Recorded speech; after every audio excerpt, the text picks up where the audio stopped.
Kalau pengurus plasma yang di atas 9 tahun dia belum BEP, apalagi masih menumpuk hutang, apalagi hutangnya bertambah, itu bisa dipastikan pengurus koperasi plasmanya korupsi. Kalau berdasarkan hasil RDP kami dengan PT SWP, plasma yang baik itu plasma yang 9 tahun udah BEP. Kelihatannya membahas plasma di Bangka Belitung ini masih menarik.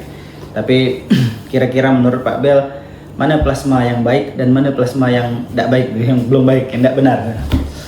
Plasma itu ya memang masih menjadi masalah. Jadi masih banyak demo ya di Bangka, di kantor DPRD provinsi. Bulan lalu masih menerima demo tentang plasma. Tapi intinya mudah-mudahan perjuangan masyarakat untuk mendapatkan plasma ini segera menemui titik terang, karena kalau kami dari DPR itu sudah merekomendasikan memang kalau tidak ada lahan lain ya lahan inti dijadikan plasma gitu, itu udah final lah. Nah yang lain ada juga plasma yang sudah berjalan. Nah ini yang masih berjuang, terus berjuang, mudah-mudahan gubernur, bupati selaku orang yang memberikan izin bisalah mengurus urusan kecil ini. Menurut kami urusan kecil ini, tapi tidak tahu bupati sama gubernur ngurusnya kayaknya ngejelimut banget ya. Nah tapi kita ada ngelihat plasma yang sudah berjalan. Jadi kalau berdasarkan hasil RDP kami dengan PT SWP, plasma yang baik itu plasma yang 9 tahun udah BEP. Jadi dia 9 tahun udah ada utang. Jadi tahun ke-9 itu bahkan kalau enggak tahun ke-10 dia udah nerima hasil. Jadi potong biaya operasional, potong pupuk, dia udah nerima hasil Pak anggota plasma. Itu kalau pengurus plasmanya benar, baik. Kalau pengurus plasma yang di atas 9 tahun dia belum BEP, apalagi masih menumpuk hutang, apalagi hutangnya bertambah, itu bisa dipastikan pengurus koperasi plasmanya korupsi. Tapi dalam perjalanannya untuk mengungkap mereka korupsi atau melakukan penggelapan ini tidak mudah ternyata. Harus ada, kalau berdasarkan arahan dari anggota Polres Beltim ya, saya ini lagi mencari kajian hukum lain, harus ada audit tentang penggunaan keuangan. Sementara kalau pelaku korupsinya pengurus koperasi, ya koperasi pasti nggak mau lah melakukan audit. Dengan satu pihak, karena kadang-kadang campur tangan pemerintah tidak ada untuk melindungi anggota koperasi plasma atau anggota plasma yang tergabung dalam koperasi ini, akhirnya perusahaan berkolaborasi dengan pengurus koperasi untuk mengkelabui anggota. Yang tadi dijelaskan dari para ahli perkebunan, kalau 9 tahun itu udah BEP, mereka udah ngerti hasil. Ada yang sampai 18 tahun sampai 19 tahun itu belum ada hasil sama sekali, bahkan menjelang sawitnya replanting pun belum ada hasil. Lagi sebenarnya ini tugasnya dinas koperasi, dinas perkebunan sama bupati atau yang menaungi lah, yang memberikan izin.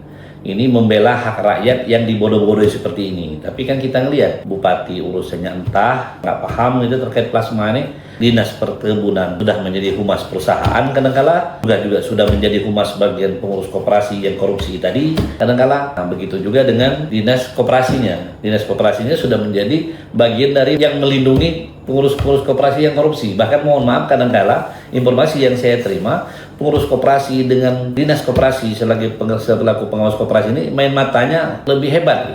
Bahkan disinyalir hasil korupsi dan kejahatan koperasinya pun mengalir ke pengawas-pengawas koperasi dan pengawas perkebunan ini.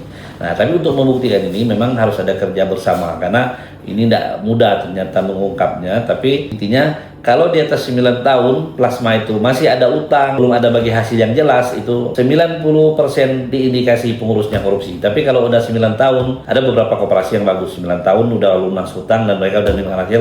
Nah, itu pengurusnya baik dan pengurusnya tidak korupsi. Terkait koperasi yang korupsi dan tidak korupsi itu ada beberapa contoh. Ada di beberapa desa yang usia 10 tahun, anggota plasmanya tiap tahun sudah dapat bagi hasil 10 sampai 25 juta. Ada di beberapa desa juga yang harga umur sawitnya udah di atas 15 tahun, udah di atas 10 tahun, bahkan mereka tidak dapat bagi hasil, bahkan menjelang hari raya Idul Fitri hanya dikasih kasbon gitu. Nah, koperasi yang seperti ini 90% pengurusnya korupsi. Ini ada bukti, tinggal kawan-kawan dinas koperasi ini mau enggak membuka diri untuk membela hak masyarakat yang dibodoh-bodohi. Dinas perkebunan mau enggak membuka diri untuk membela hak masyarakat yang dibodoh-bodohi. Bupati mau enggak untuk melaksanakan, membuat suatu gerakan atau membuat suatu tindakan untuk membela masyarakat yang dibodoh-bodohi oleh putusan perkebunan dan pengurus koperasi plasma tadi.